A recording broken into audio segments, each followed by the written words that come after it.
ერთ კითხვას დაგისვამ და სიმართლე მითხარი.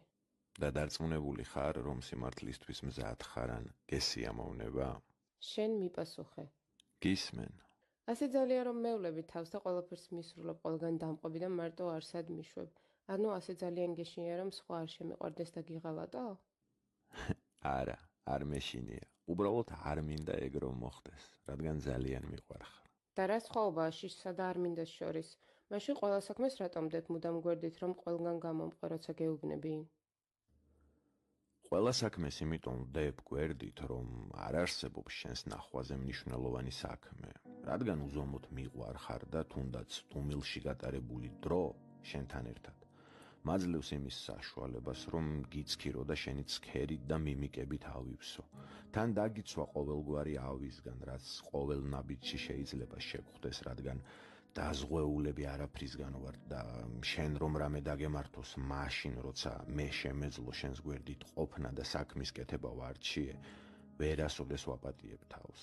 აი სწორედ ამიტომ არ მინდა ფიქრი იმაზე, რომ შეიძლება ოდესმე სხვა მოგეწონოს, შეგიყვარდეს ან მიღალატო.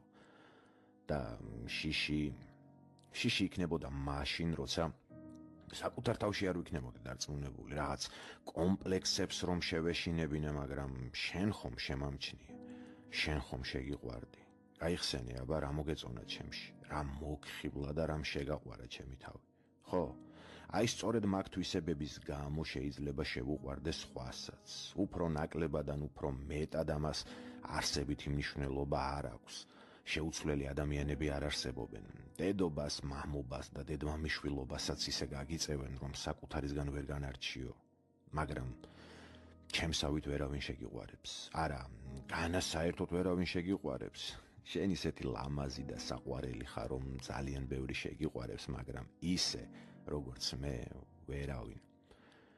რადგან შენი სიყვარული ჩემთვის ერთდროულად უდიდესი გრძნობა, სამსახური, ჰობი, ინტერესი, გამოწვევა, მიზანი, ცხოვრების სტილი, სურვილი და მთელი ჩემი ცხოვრების არსია.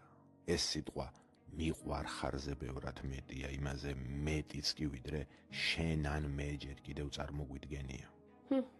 და მაინც ერთ დღესაც რომ წავიდე, რას იგრძნობ? მე გეტყვი რას ვიგრძნობ, მე და გეტყვი როგორ იქნები შენ.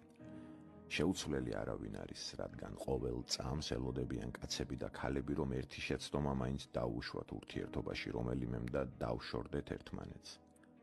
შენ თუ წახვალ იმასთან, ვისთანაც ბედნიერი იქნები. მე კი მეტკინება, ძალიან მეტკინება, თავიდან ჩავიკეტები, მეგობრებსაც დავაიგნორებ, ჭამის მადას დავკარგავ, დავსუსტდები, სიბრაზე და უშენობის შეგრძნება დაიწყებს ერთდროულად ჩემში თავმოყრას წინასწარ დაგეგმილი დიდი მიტინგივით, რომლის მიზანიც დიდი რევოლუციაა და გადატრიალება იმ სახელმწიფოს, რომელსაც ჩემი შენდამის სიყვარული ქვია. შეკრების ადგილი ჩემი ნერვების მოედანი. თავდაპირველად ამ მიტინგზე ჩვენი ერთად გატარებული ტკბილი მოგონებები მოვა. მალევე შემოუერთდება ყველა სიგიჟე ერთად ჩადენილი. სადღაც მომენტებში ამ მიტინგის დასარბევად სპეცრაზმელები იქნებიან გამზადებულნი, რომელთაც ზურგზე პოლიციის ნაცვლად აწერია შენი უკან დაბრუნების დიდი სურვილი. მაგრამ მალევე შემოუერთდება ამ მიტინგს სიბრაზე, მწარე მოგონება იმაზე, რომ სხვაში გამცვალე ან უბრალოდ უარი თქვი ჩემზე. ორატორად ტრიბუნაზე გამოვა სიყვარული, მაგრამ უკვე ზიზღნარევი, რომელიც ყველა ემოციას დიდი შემართებით მოუწოდებს გაერთიანებას ერთი მიზნისთვის. მეტი დამაჯერებლობისთვის წაიკითხავს ერთ-ორ ლექს, რომელიც შენზე ტკივილით სავსეს დამიწერია.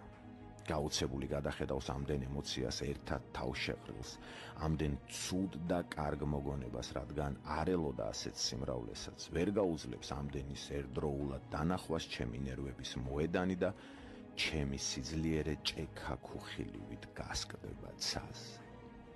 კოკისპირული წვიმა დასხებს ჩემს თვალებზე და ღონე მიხდილი დაემხობა დამარცხებული სახელმწიფო, რომელსაც ჩემი შენდამის სიყვარული ერქვა.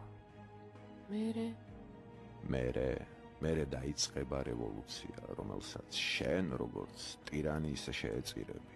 მოკლულს გამოგიტანენ ჩემი პარლამენტიდან და დაგასაფლავებენ. დაუმარხავს არ დაგტოვებენ, რადგან ამ სახელმწიფოსთვის კარგიც ბევრი გაგიკეთებია და პატივისცემას იმსახურებ.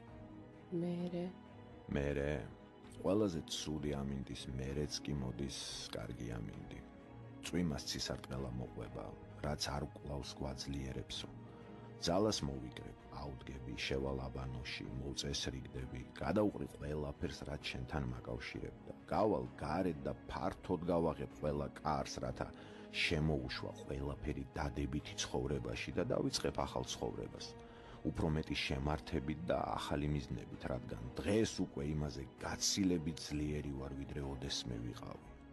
თუმცა არ უარყოფ გამახსენდები, თავდაპირველად ძალიან ხშირად, მერე კი ყოველ წლის თავზე, რადგან ისტორია უკრავი რჩება. თუმცა უწინდებურად სიყვარულით ვეღარ გაგიხსენებ. გამახსენდები როგორც ერთ-ერთი შეცდომა ჩემს ცხოვრებაში. შენ კი მიუხედავად იმისა, რომ ჩემგან წასული სხვასთან თავდაპირველად თავს ბედნიერად იგრძნობ, უფრო ტკივილით და მონატრებით გაგახსენდები და იცი როდის? როდის, ბაჭო? როცა ის სხვა არ გამოყვება სადმე, რადგან გადაუდებელი საქმე ექნება, როცა კაცის და ქალის მოვალეობას ერთმანეთთან შეითავსება, როცა მიხვდები, რომ უსიტყვოდ ვერ გიგებს მაშინ, როცა რაღაც გაწუხებს და თავადაც არ იცი რა, როცა სადღაც გაგიშვებს ან მოგიწევს წასვლა და იმის ნაცვლად, რომ თან გამოყვეს, თუნდაც იმიტომ, რომ გზაში გაგართოს, სახლში დაგელოდება ან სულაც დაიძინებს, როცა რაღაც ძალიან გენდომება, მაგრამ ეკონომიისკენ მიგითითებს, რადგან ჩემსავით არ გეტყვის, მოდი დღეს დღევანდელით ვიცხოვროთ, რადგან ხვალ შეიძლება არ იყოსო, როცა ყოველ დილით არ გეტყვის, რომ დღეს იმაზე ლამაზი ხარ, ვიდრე გუშინ, ან დღეს იმაზე მეტად მიყვარ ხარ, ვიდრე გუშინო. და მაინც შეიძლება ეს ყველაფერი გადალახო, დაივიწყო, მაგრამ იცი რა გახდება შენი დაუმარცხებელი მტერი? რა და ღამე, როცა ყველა და ყველაფერი მიიძინებს, შენ ძილი გაგიტყდება და მარტო დარჩები ღამესთან, რომელიც მუდამ ჩემზე ფიქრებს და სინანულს, მონატრებას და სევდას ერთად მოგიტანს და ძილს ინატრებ, მაგრამ ღამე ყველაზე დაუნდობელი სულის სარკეა, მას არ უყვარს ტყუილები და არ მოგცემს უფლებას თავი მოიტყუო. და შენ? მე მშვიდ ძილს მივეცემი, რადგან არ მეწოდინება სად ხარ, რას აკეთებ, არსებითი მნიშვნელობაც არ ექნება ამას. ხო, შეიძლება გამახსენდე, მაგრამ როგორც დასაფლავებული ტირანი და არა როგორც ჩემი ყველაზე დიდი სიყვარული, რადგან როგორც უკვე გითხარი, შეუცვლელი არავინ არის, მაგრამ ღამე მუდამ თავის დროზე აკითხავს ყველას და თავის შეცდომებზე ესაუბრება. ბაჭო. ხო.